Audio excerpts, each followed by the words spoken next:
Hi friends, అందరూ బాగున్నారండి. సౌజన్య Chandu YouTube channel నుంచి ప్రతి ఒక్కరికి నమస్కారం చేస్తున్నానండి. ఈరోజైతే నేను బాగా క్రిస్పీగా ఉండేటట్లుగా, కరకరలాడేటట్లు, మెత్తగా ఉండే చక్రాలను చేసి చూపిద్దాం అనుకుంటున్నానండి. పిల్లలకి, పెద్దలకి ఎవరికైనా సరే ఇష్టమైన స్నాక్ అనమాట. ఇలా చక్రాలు చేసి మనం డబ్బాలో పెట్టుకున్నాం అనుకోండి, ఎప్పుడైనా ఏమైనా తినాలి అనిపించినప్పుడు మాత్రం చక్కగా కొంచెం పెట్టుకొని తినేసేయచ్చు అనమాట. చాలా టేస్ట్గా ఉంటాయి. మరి నేను ఎలా చేస్తాను చక్రాలు అనేది చూసే ముందు ఎవరైతే ఫస్ట్ సారి నా ఛానల్ చూస్తున్నారో సబ్స్క్రైబ్ చేసుకోండి. కామెంట్స్ ఏమైనా ఉంటే తెలియపరచండి. యూట్యూబ్ ఛానల్లో నా ఛానల్ కొంచెం గ్రో అవ్వడానికి హెల్ప్ చేయండి. ముందుగా అయితే నేనైతే 2 గ్లాసులు పచ్చిశనగపప్పు తీసుకున్నానండి. 1 గ్లాస్ ఏమన్నా మినప్పప్పు. మనం ఏమైతే కొలతకు తీసుకుంటామో అదే గ్లాస్తో 2 గ్లాసులు పచ్చిశనగపప్పు, 1 గ్లాసు మినప్పప్పు 2 కలుపుకొని మంచిగా దోరగా రెడ్ కలర్లో వచ్చేటట్లుగా బాగా సన్న సెగ మీద వేయించుకోవాలి.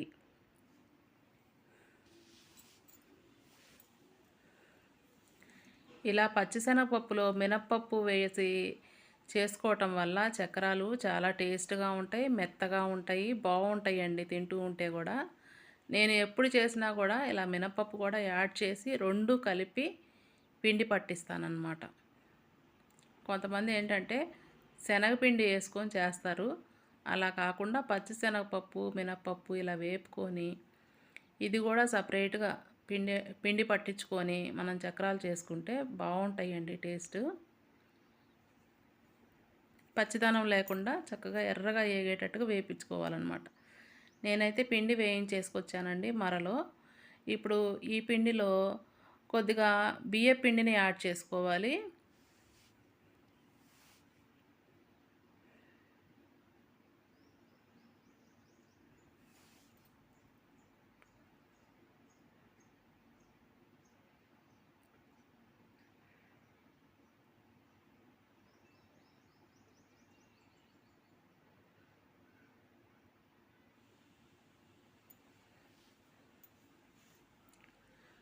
నేనైతే 2 గ్లాసులు పచ్చిశనగపప్పు, 1 గ్లాసు మినపప్పు తీసుకున్నాను అన్నాను కదా. 3 గ్లాసులు అయితే 3 చిన్న బౌల్స్తో కొద్దిగా బియ్య పిండిని యాడ్ చేసుకున్నానండి. ఆ పిండిలోకి టేస్ట్కి సరిపోను సాల్ట్ని వేస్తున్నాను. ఉప్పు కారం అంటే మనకి నచ్చిన టేస్ట్ ప్రకారం వేసుకోవటమేనండి. వీటిల్లో చక్రాలంటే ఖచ్చితంగా వాము వేయాల్సిందే. వాము వేస్తున్నాను, వాము వేసుకోవాలి.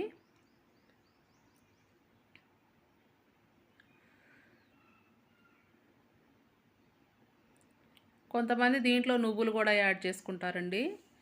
నేనైతే నువ్వులు వేయట్లేదు దీంట్లో. ఉప్పు, వాము, కారపొడి వేస్తున్నాను.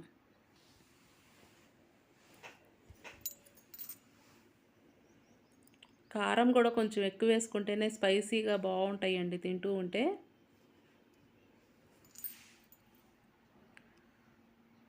దానిలోకి వెన్నపూసను వేస్తున్నానండి. మీ దగ్గర వెన్నపూస లేకపోతే కొంచెం ఆయిల్ని వేసేసుకోవచ్చు.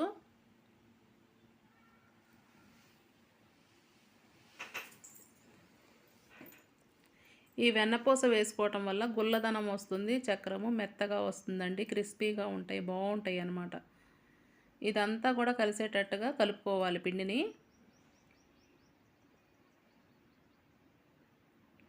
ఉప్పు, కారం, వాము మొత్తం మిక్స్ చేసుకొని ఆ పిండి అంతా కూడా ఈ వెన్నపూస అంతా కూడా కలిసేటట్టుగా బాగా కలుపుకోవాలి.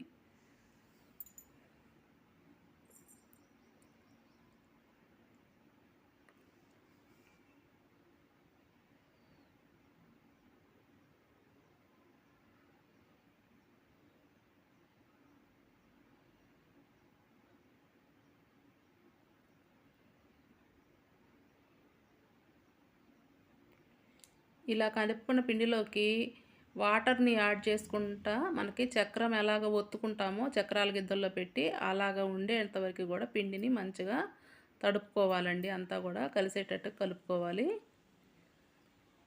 కొద్దిగా నీళ్ళు యాడ్ చేసుకుంటూ.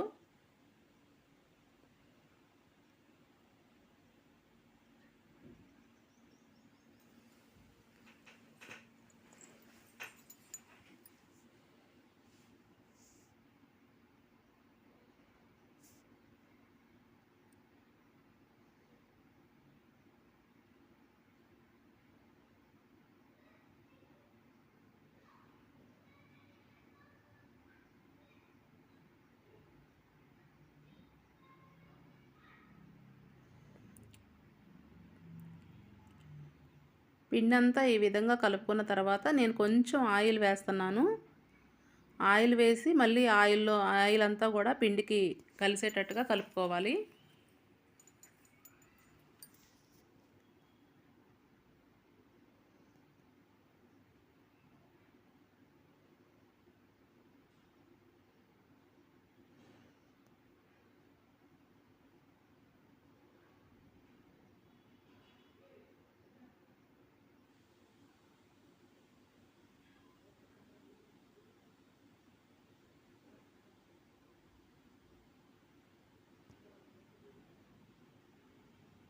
ఒక్కసారి అయితే మనకి ఉప్పు, కారం సరిపోయిందో లేదో మన టేస్ట్‌కి తగ్గట్టుగా ఎట్లా ఉందో ఒకసారి అయితే చూసుకోవాలండి.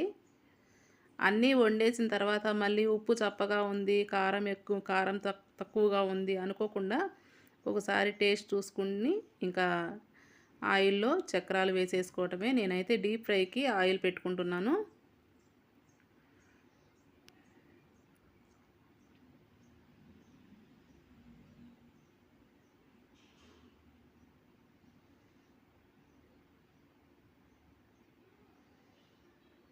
ఏదైనా ఒక గిన్నెలో కొంచెం చేతి దగ్గర వాటర్ పెట్టుకోవాలండి. అలా వాటర్ పెట్టుకొని చెయ్యి కొంచెం తడుపుకొని ఇలా కొద్ది కొద్దిగా పిండి తీసుకొని మనకి చక్రాల గిద్దల్లో ఎంత పిండి పడుతుందో అంత పిండిని గిద్దల్లో పెట్టేసుకోవాలి.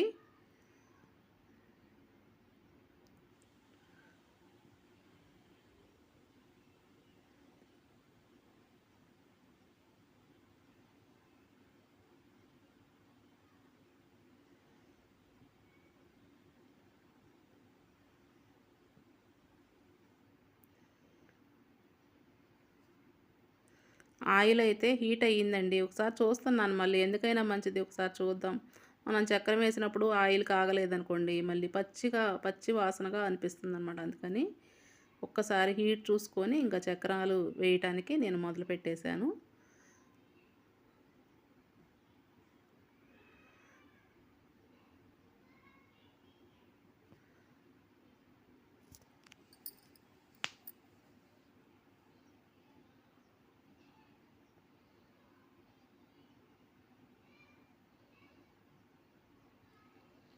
ఇదే విధంగా అన్నీ కూడా అలాగ పెట్టుకుంటూ మనకి ఆహ్, చక్రం ఒకటి కాలేటప్పటికి ఇలాగ పిండి ఒకటి పెట్టేసేసుకొని అట్టి పెట్టుకుంటూ ఉండాలండి.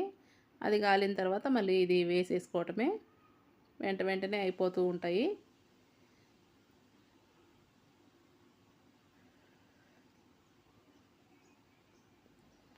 ఒకవైపున బాగా కలర్ వచ్చిన తర్వాత రెండో వైపు కూడా టర్న్ చేసుకోవాలి. రెండు వైపులా కూడా మనకి ఎంతవరకు కలర్ కావాలంటే మరీ తెల్లగా ఉన్నాయనుకోండి మెత్తగా ఉంటాయన్నమాట. కొంచెం కలర్ వచ్చినాయి అనుకోండి కొద్దిగా మంచిగా క్రిస్పీగా ఉంటాయి. అందుకని కొద్దిగా రెడ్ కలర్‌లో వచ్చేంత వరకు అట్టి పెట్టుకొని తీసేసుకోవటమే.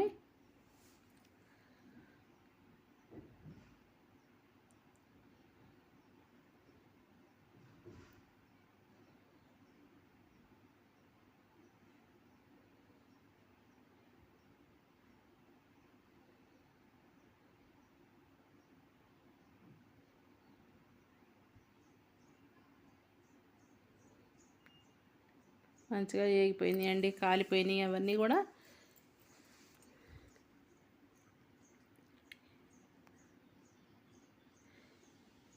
ఇలా వన్ బై వన్ మొత్తం గూడా అలాగా చేసేసుకోవటమేనండి ఇంకా.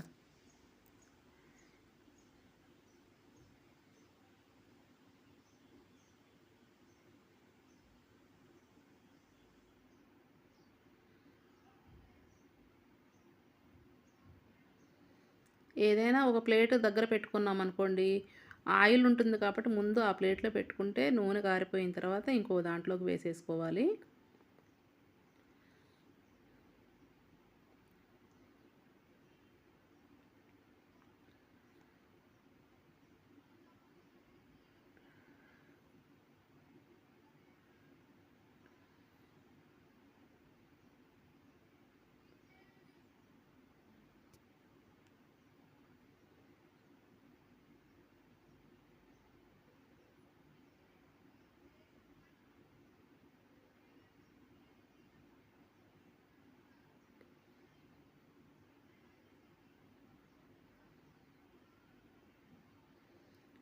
మినపప్పు వేయటం వల్లండి ఏంటంటే చక్కెరము ఇరగకుండా బాగా వస్తుంది. మొత్తం చక్కగా వస్తుందనమాట. టేస్ట్ కూడా బావుంటుంది.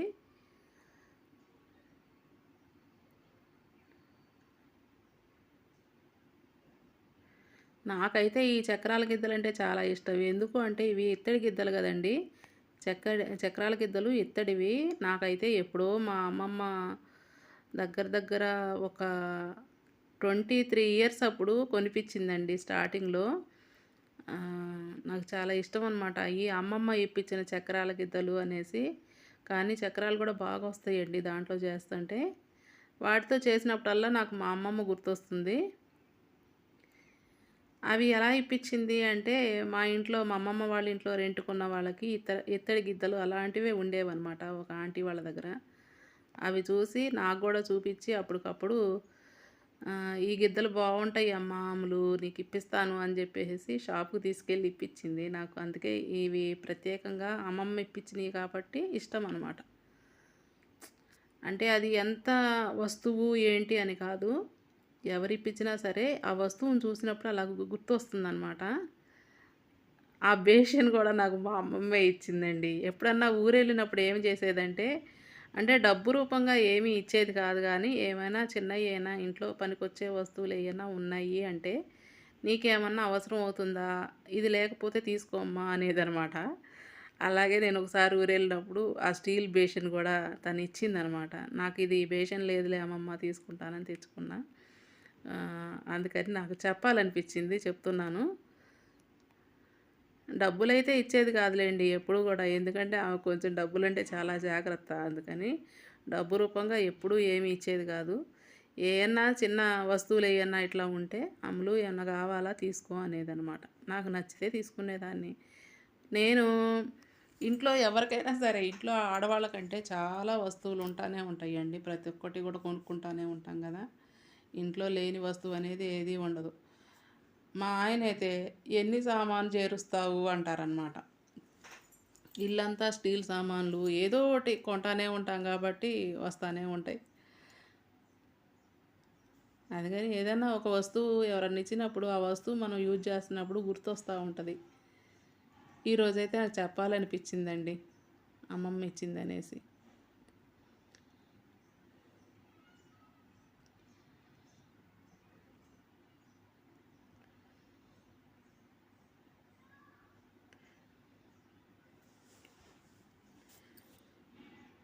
ఇప్పుడు వచ్చే చక్రాల గిద్దలు ఎలా ఉంటున్నాయంటే చక్కగా ఇలా నొక్కేస్తా ఉంటే బటన్‌లాగా వచ్చేస్తున్నాయి. కొంచెం ఈజీగా చేసేవి కూడా వచ్చినాయి గదా!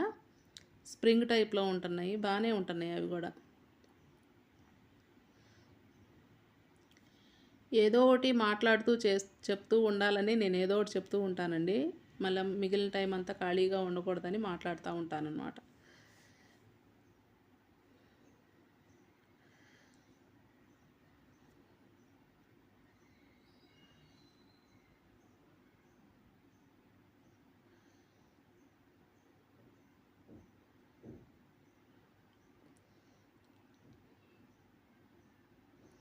చూసారుగా అన్నీ అయితే ఇలాగ రెడీ అయిపోయినాయండి.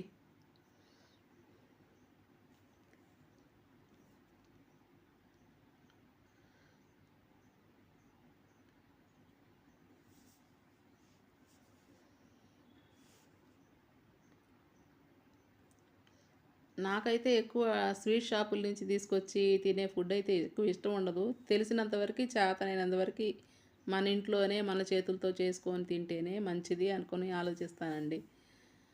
మేమైతే అలాగే చేసుకుంటాం. ఎక్కువ బయట నుంచి అయితే తక్కువ అండి మేము తెచ్చుకోవటం ఏదైనా సరే.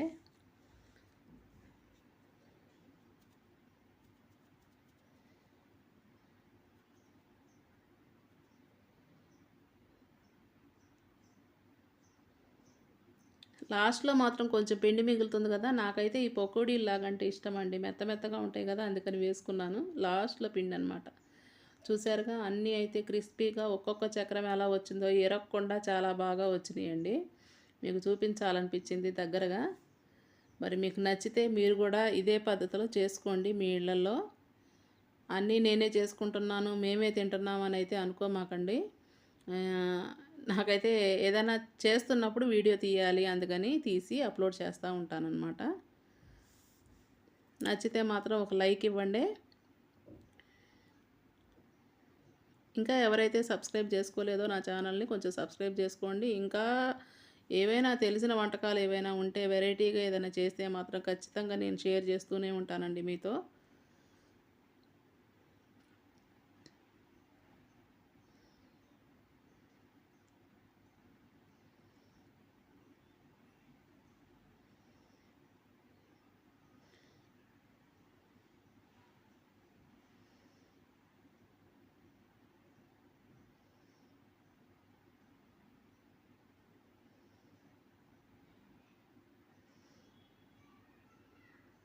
కొంచెం ఒక పొలుకైతే తినాలనిపించింది నాకు. చాలా మెత్తగా వచ్చినాయండి.